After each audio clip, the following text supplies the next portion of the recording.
आज मैं आपको कुछ ऐसा विशेष ऐसा बताने जा रहा हूं जो अभी तक आपने नहीं सुना होगा। वो क्या है कि देखिए, जो ग्रह होते हैं उनका हमारे जीवन पे हमेशा कुछ ना कुछ प्रभाव पड़ता रहता है, और जो प्लैनेट होते हैं वो हमेशा मूविंग अवस्था में होते हैं, हमेशा ये घूमते रहते हैं। इसलिए जातक पर इनका शुभ और या अशुभ प्रभाव हमेशा पड़ता रहता है, और जब शुभ प्रभाव इनका हम पे पड़ता है तो ये हमें सुख समृद्धि और सुख प्रदान करते हैं। लेकिन जब इनका अशुभ प्रभाव हमारे जीवन पे पड़ता है तो हम लोग परेशान हो जाते हैं।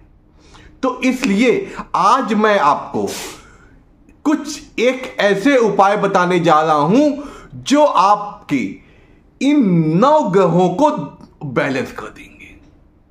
उससे क्या होता है, देखो ऐसा होता है, सभी लोग नहीं जानते हैं कौन सा ग्रह हमको परेशान कर रहा है, किस ग्रह के कारण हमको ये समस्या आ रही है और उसे कैसे बैलेंस करना चाहिए। तो मैं आज आपको एक ऐसा विशेष और अचूक उपाय बताने जा रहा हूं जो भी ग्रह आप अगर जानते हो या ना जानते हो, अगर आपकी नडाल कुंडली में अगर अशुभ अवस्था में है तो वो बैलेंस हो जाएगा।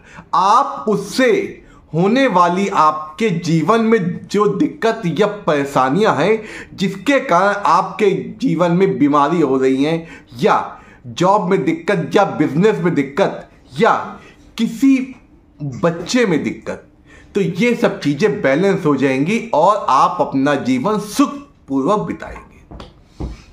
अब मैं आपको बताऊंगा कि वो उपाय क्या है। उसके लिए आप ऐसा करिएगा, कॉपी पेन ले लीजिए, क्योंकि ये कुछ ऐसा उपाय है जो आपको अगर विधि पूर्वक, अगर पूर्ण श्रद्धा के भाव से अगर करेंगे तो निश्चित ही सफलता प्राप्त होगी।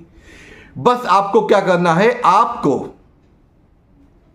जो प्रदोष होता है, जो प्रदोष व्रत होता है, जो एक माह में 2 बार आता है, सिर्फ शुक्ल पक्ष और कृष्ण पक्ष। ये प्रदोष व्रत शुक्ल पक्ष की त्रयोदशी और कृष्ण पक्ष की त्रयोदशी के दिन पड़ता है। इस दिन आपको क्या करना है, आपको बस प्रदोष वाले दिन, प्रदोष काल में, क्योंकि प्रदोष की पूजा प्रदोष काल में अगर की जाती है तो बहुत ज्यादा फलित होती है। इसकी पूजा में क्या करना है, आपको शिवालय जाके सर्वप्रथम शिव जी को गंगा जल से अभिषेक करना है, प्यार पूर्वक ऐसे। फिर उसके बाद आपको शिव जी के ऊपर दुग्ध नहीं चढ़ाना है, क्योंकि दूध चढ़ाने से क्या होता है, अगर आपके जीवन में चंद्र राहु या कुंडली में शनि चंद्र है तो ये वहां पे दिक्कत कर सकता है। इसलिए आपको शहद चढ़ाना है। फिर उसके बाद फिर गंगा जल से फिर प्रभु को स्नान कराना है। फिर आपको क्या करना है कि जितनी आपकी आयु है उस आयु के अनुसार 1 लौंग आपको इकट्ठा, जैसे आपकी 25 वर्ष आयु है तो आपको 25 लौंग फूल वाली, अगर आपकी आयु 35 वर्ष है तो 35 लौंग फूल वाली आपको लेनी है, और शिव जी को 1-1 लौंग अर्पण करनी, और अपनी जो समस्याएं हैं आपको उन्हें कहनी, और लौंग को ऐसे अर्पण करना है, ना कि ऐसे फेंकना नहीं है, आपको श्रद्धा भावपूर्वक उससे अर्पण करना है।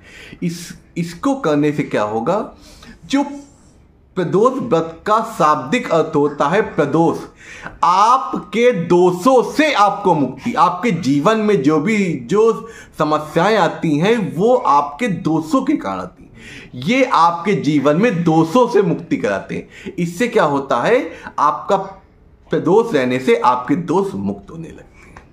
आपको सिर्फ 11 प्रदोष ये क्रिया करनी है। फिर आपको प्रभु को बेलपत्र चढ़ाना है, फिर प्रभु को भोग लगाना है, जो भी आपका इच्छित चीज, जो आपको पसंद हो वो चीज आपको अपने प्रभु को आपको भोग लगानी है। फिर प्रभु के सामने आपको दंडवत प्रणाम करना है। फिर अपनी जो भी समस्या है के प्रभु से कहना है। आप देखेंगे 11 प्रदोष आप जैसे करेंगे, आपको जीवन में उस समस्या से, जो समस्या आपकी चल रही है, उससे मुक्ति मिल जाएगी। अगर आप ये प्रदोष व्रत भी रहने लगते हैं, ये तो अति उत्तम हो जाता है। ये क्रिया बहुत ही ज्यादा फलित होती है। ये मेरी विश्वसनीय एक क्रिया होती, इससे आपको आपके जीवन में सारे दोषों से आपको मुक्ति मिल जाएगी। आपका जीवन सुखमय और समृद्धशाली हो जाएगा।